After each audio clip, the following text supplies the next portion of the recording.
आधे घंटे आप लोगों ने 35 मिनट विस्तार से सुना बाकियों को। तो राजीव त्यागी, आप अपनी बात रख सकते हैं। देखिए रोहित जी, निश्चित है कि कैराना से पलायन हुआ है और लोगों ने पलायन किया है, और इसमें एक ही चीज प्रभावी है, वो है अपराध अपराध अपराध। आज नवभारत टाइम्स की एक स्टोरी है जिसने लिखाया है कि कैराना में लोगों के पलायन की मुख्य वजह रंगदारी, भय, असुरक्षा, डर मुस्लिमों से नहीं गुंडों से। ये देखिए नवभारत टाइम्स की स्टोरी है, इसको आप देख सकते हैं। मैं कहूंगा कैमरामैन इसको जूम करें जिससे कि सम्मानित व्यूअर्स जी न्यूज़ के जान पाएं कि फैक्चुअल स्थिति क्या है। कैराना का जो विषय है उसमें सबसे बड़ी चीज दिक्कत यह है कि दो फैमिलीज का झगड़ा है आपस में। एक फैमिली हसन फैमिली, जिसके सांसद हुआ करते थे मनव्वर हसन साहब, जिनके परिवार से अब जो व्यक्ति है वो विधायक हैं। जब हुकम सिंह साहब ने 2014 में लोकसभा का चुनाव लड़ा तो उनकी सीट खाली हुई, तो हसन साहब जो है ना विधायक हो गए वहां पर। दूसरी फैमिली स्वयं हुकम सिंह साहब की फैमिली है, जिनका आपस में पॉलिटिकल राइवलरी है। 2013 में जब दंगे हुए तो दंगे होने के पश्चात एक काम हुआ कि कैराना में कैंप बनाए गए प्रशासन की तरफ से। नवेद हसन ने, जो वर्तमान विधायक हैं, उन्होंने 20 बीघे जमीन अपनी दी, जिसमें आकर के मुस्लिम परिवार जो मुजफ्फरनगर दंगे से पीड़ित थे वहां आकर के रहने लगे। तो इस तरह से तो मुस्लिमों की जो पॉपुलेशन, हाँ मुजफ्फरनगर से आए, वो मुस्लिम परिवार की पॉपुलेशन बढ़ी वहां पर। दूसरा जो महत्वपूर्ण विषय है, वहां दो गिरोह हैं। कोई नहीं बोलेगा लेकिन मैं बोलने की हिम्मत करता हूं, हो सकता है कि इसमें मुझे अपनी जान की बाजी भी लगानी पड़े। एक तो मुकीम काला का गिरोह है वहां पर, एक सुशील मूच का गिरोह है। दो लोगों का गिरोह है जो पूरे मुजफ्फरनगर में अपराध की प्रयोगशालाएं बना करके अपराध करने का काम कर रहे हैं। 2014 में 22 लोगों की कैराना में हत्या हुई। उस कैराना में 5 हिंदुओं की हत्या हुई, उसमें 2 हत्याएं मुकीम काला गिरोह ने की, 3 हत्याएं विनोद की हत्या फुरकान जो मुस्लिम थे और अमित जो हिंदू थे उन्होंने की। राजेंद्र की हत्या में रविंदर हिंदू का नाम आया और सचिन की हत्या में सपट्टर हिंदू का नाम आया। बाकी जो 17 हत्याएं हुई 2014 में, वो हत्याएं सीधी सीधी मुस्लिम लोगों ने मुस्लिम परिवारों की किया, मुस्लिम लोगों की। अभी लेटेस्ट मेरे पास एक आंकड़ा आया कि रेप के बाद पसरा डर। अभी 2 मुस्लिम बच्चियों से वहां रेप किया गया है, जिसकी वजह से हिंदू और मुस्लिम महिलाएं, हिंदू मुस्लिम रहने वाले वहां लोग बाग निश्चित रूप से उसकी वजह से डर के और भय के माहौल में है। दूसरा जो महत्वपूर्ण विषय है यहां पर, अब विषय आता है कि कैराना की ऐसी स्थिति क्यों है और इसका समाधान क्या है। कैराना की ऐसी स्थिति पर पहुंचने के लिए वहां के पॉलिटिकल लोग बाग जिम्मेदार हैं और स्वयं हुकम सिंह साहब 18 साल वहां पे विधायक रहे। मैं हुकम सिंह साहब से पूछना चाहूंगा, 1996 में उन्होंने कैराना छोड़ करके, जबकि उनकी 10वीं 12वीं LLB उन्होंने वहीं से रह करके की और LLB की प्रैक्टिस भी उन्होंने की वहां पर। उसके बाद पलायन करके मुजफ्फरनगर क्यों चले गए और अपने परिवार का नाम उस पलायन में क्यों नहीं दिया। दूसरी बात, आज भी आपका मैं तारीफ करूंगा कि आज आपने जो बात कही कि मुस्लिम परिवार जिस तरह से रह रहे हैं वो भी कैंप में रह रहे हैं। आज भी सबसे बड़ी चिंता का विषय कैराना का यह है कि आज भी कोई लेडी डॉक्टर नहीं है वहां पर। शामली जाना पड़ता है लोगों को अपने बच्चों की डिलीवरी कराने के लिए। आज भी 8 जनवरी 2016 तक का गन्ने का पेमेंट हुआ, उसके बाद पेमेंट नहीं हुआ है, जिसकी वजह से लोगों की आर्थिक शक्ति और क्रय शक्ति घट गई है। क्या हुकम सिंह साहब से सवाल नहीं बनता, जो देश के बड़े नेता इसलिए माने जाते हैं कि वो उत्तर प्रदेश की विधानसभा के अध्यक्ष भी रहे हैं, मंत्री भी कई बार रहे हैं। कैराना में उन्होंने कितनी यूनिट दी आज तक, कितनी इंडस्ट्रियल यूनिट्स दी उन्होंने। कैराना के आसपास जितनी भी स्टील के यूनिट्स हैं उनके लिए उन्होंने क्या काम किया, बिजली के लिए क्या काम किया, सड़कों के लिए क्या काम किया। क्या कैराना इंडस्ट्रियल जोन बन पाया, जबकि वो 18 साल लगातार सत्ता में रहे और वो सांसद है। दूसरा विषय जो लास्ट में कहना चाहूंगा, उम्मीद है आप मुझे टाइम देंगे, दूसरा विषय जो बहुत महत्वपूर्ण है, समाजवादी पार्टी से मैं पूछना चाहूंगा। समाजवादी पार्टी बड़े बड़े दावे करती है, कभी रामवृक्ष यादव को शेल्टर देने का काम करती है और कभी मुजफ्फरनगर के अपराधियों को शेल्टर देने का काम करती है।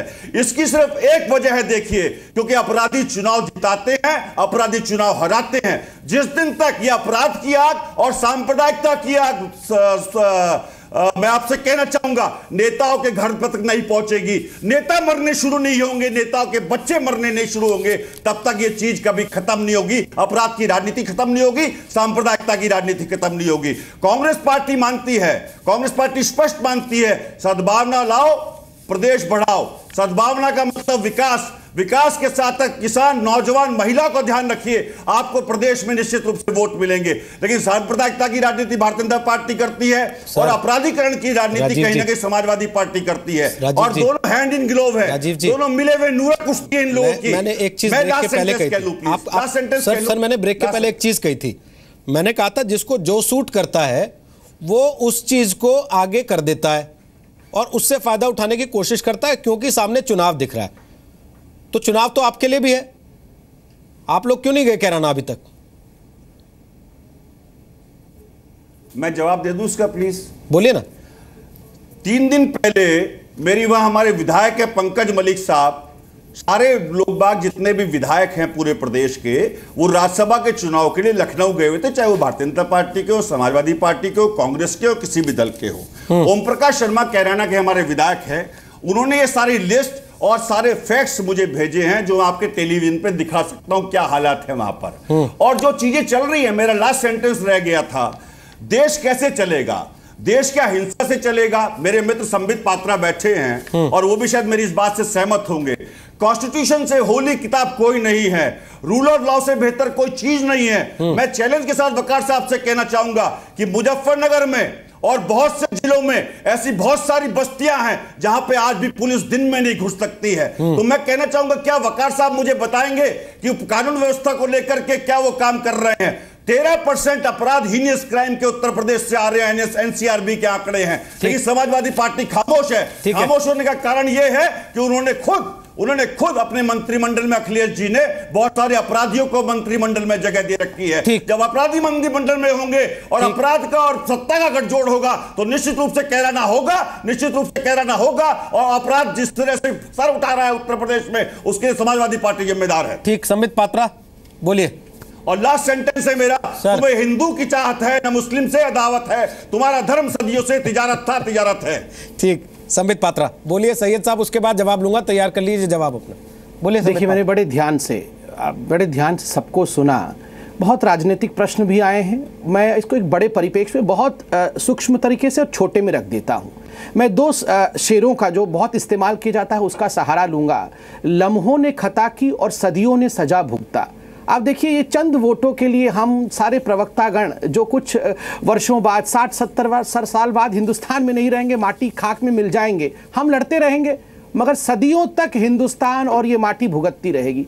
आप देखिए, ठीक इसी प्रकार के डिबेट 1947 से पहले हिंदुस्तान में होते होंगे। नहीं, हम कभी अलग नहीं होंगे, किसी भी कीमत पे हम अलग नहीं होंगे, एक रहेंगे। महात्मा गांधी ने कितनी बड़ी बात कही थी कि मेरे जीते जी कभी हिंदुस्तान के 2 टुकड़े नहीं हो सकते हैं, मगर हिंदुस्तान के 2 टुकड़े हो गए, सदियां भुगतेगी। इन 2 टुकड़ों को आज इंडिया पाकिस्तान पे जो वैमनस्यता है, सदियों तक इन दोनों देश के लोग इस विषय को याद रखेंगे।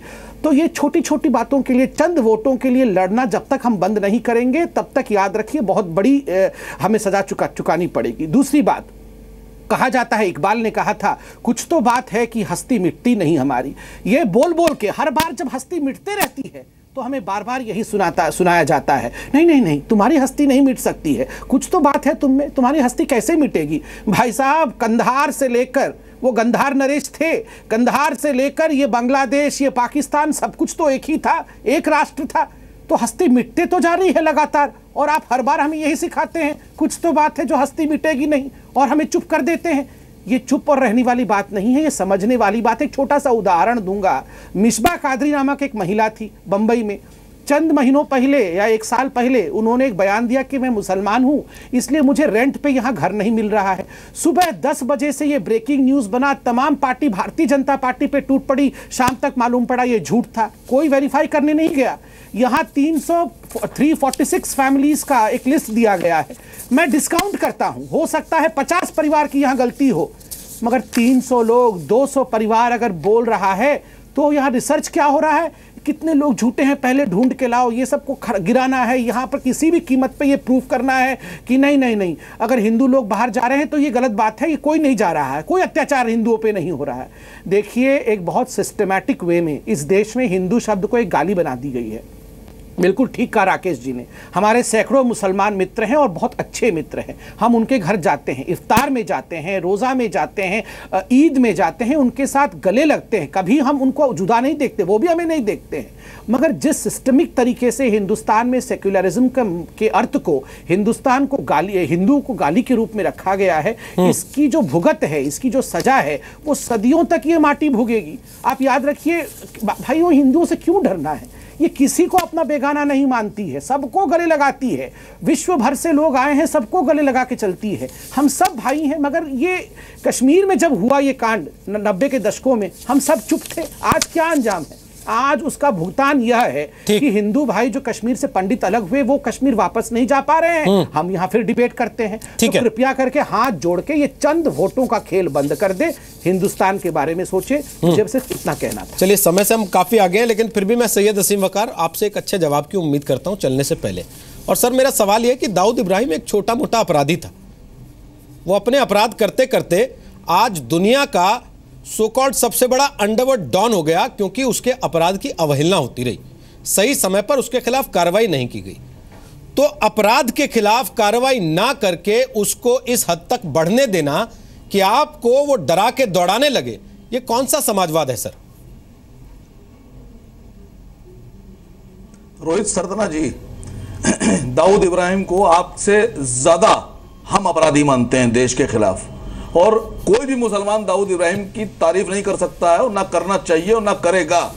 लेकिन जिस तरह से दाऊद इब्राहिम इस मुल्क का अपराधी है, इस देश में रहकर उसने अपराध, दाऊद इब्राहिम तो कह रहा था ना कि मुसलमानों का बदला लेने के लिए मुंबई में कराया जो कराया। छोटा राजन भी है, यही कहा था ना दाऊद इब्राहिम ने। मैं तो कह रहा हूं छोटा राजन भी है। ऐसे ही लोगों की पैरवी की वजह से छोटा राजन हो गया। आप जैसे लोग, सर मैं तो कह रहा हूं आप जैसे लोग करते रहिए। अब आप सबको पता है किसके जैसे लोग। जब दाऊद इब्राहिम का नाम लिया तो आपको छोटा राजन का भी नाम लेना चाहिए था। मैं तो कह रहा हूं ना सर, का भी नाम लेना चाहिए। तो कह रहा हूं सर, आप गिनती कर लीजिए, सबका नाम ले लीजिए, मुझे कोई आपत्ति नहीं है।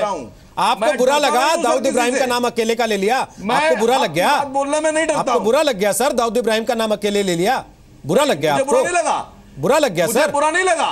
मैं कह रहा हूं कि दाऊद इब्राहिम हमारे मुल्क का अपराधी है, उसको हिंदुस्तान खींच के लाइए और फांसी पे लटकाइए। सबसे आगे खड़े होकर ताली मैं बजाऊंगा।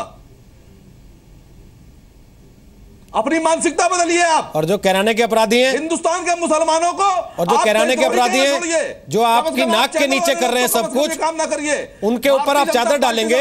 दाऊद इब्राहिम के लिए ताली बजाना चाहते हैं, प्रदेश को बदनाम कर रहे हैं। सर मेरा उदाहरण अपराध की अवहेलना का था। आप अपनी समझ का परिचय दे रहे हैं इससे लगातार बार बार। मैंने आपसे कह दिया सर, मेरा उदाहरण अपराध की अवहेलना का, लेकिन आप अपनी समझ का परिचय दे रहे हैं। ठीक है, आपकी मर्जी है, आप किधर जाना चाहते हैं उस चीज को लेकर। और शाजिया इल्मी, इन दोनों ने आपके चैनल पर यह बात कही कि यह सांप्रदायिक मामला नहीं है, यह कानून व्यवस्था का मामला है, और आपने इसको सुना। आज हुकुम सिंह ने अपनी लिस्ट में मुसलमानों के नाम भी शामिल किए। तो यह बता दीजिए कि कश्मीर से तुलना करना कहां तक जायज था, और सिर्फ इसको सांप्रदायिक रंग देना कहां तक जायज था? अमित शाह जी ने जिस तरह भाषण में बदलने से कैराना का विस्थापन खत्म हो गया क्या? 346 परिवारों लिस्ट बदलने से कैराना का विस्थापन खत्म हो गया? ये लीजिए, कांधला की लिस्ट ले जाइए मेरे से, कल इसमें मुसलमानों के नाम जोड़ लाइएगा और कहिएगा बैलेंस हो गया है। ले जाइए, 63 नाम है इसमें और जोड़ लाइएगा मुसलमानों के नाम और कहिएगा बैलेंस हो गया, बराबर है, कोई दिक्कत नहीं, मार भगाओ इन सबको। मैंने आपसे कहा ना कि मैं आपको, और ताली बजाइएगा उसके बाद, बजाइएगा ताली उसके बाद बैठ के। यथार्थ का सामना करना चाहिए। कैराना हिंदुस्तान नहीं है, कैराना के कारण किसी समुदाय को बदनाम नहीं करना चाहिए, लेकिन कैराना की घटना पर सही कार्रवाई हो, सही बयानबाजी हो। आप वोट की राजनीति कर रहे हैं, आप कैराना के कारण जम्मू कश्मीर के ब्राह्मणों की बात नहीं कर लीजिए, प्लीज। मिलकर कैराना से लड़ें। समय खत्म हो गया। कैराना की मानसिकता देश की मानसिकता नहीं है। मैं मानता हूं मिलकर 10 सेकंड डिबेट तो करनी पड़ती, मिलकर एक दूसरे की इज्जत से बात सुन ले, मिलकर वहां दरवाजे तक जा तो पाते नहीं लोगों के। यहां लिस्ट बनाने के लिए बैलेंस करने को मरे जाते हैं कि बैलेंस कर दीजिए, एक धर्म के लोगों के नाम है तो बैलेंस कर दीजिए। अंडरवर्ल्ड डॉन एक धर्म का है तो दूसरे धर्म का बता के बैलेंस कर दीजिए। जब तक ये बैलेंस की राजनीति और तुष्टिकरण की राजनीति हो रही है इस देश में, तो कहां से कैराना के लोग वापस अपने घर आ पाएंगे और कहां से कश्मीर के लोग वापस अपने घर जाएंगे? 8 बजे रात को कांधला का सच आज आप सब लोग जरूर देखिएगा और फिर लगिएगा नई ताकत के साथ झुठलाने में कि नहीं ऐसा कुछ नहीं हो रहा, ये सब लोग झूठे हैं, अपने घरों पे ताले लगा के पिकनिक मनाने जाते हैं। ठीक वैसे ही जैसे जेएनयू में सुंदरकांड का पाठ हो रहा था, देशद्रोही नारे नहीं लग रहे थे।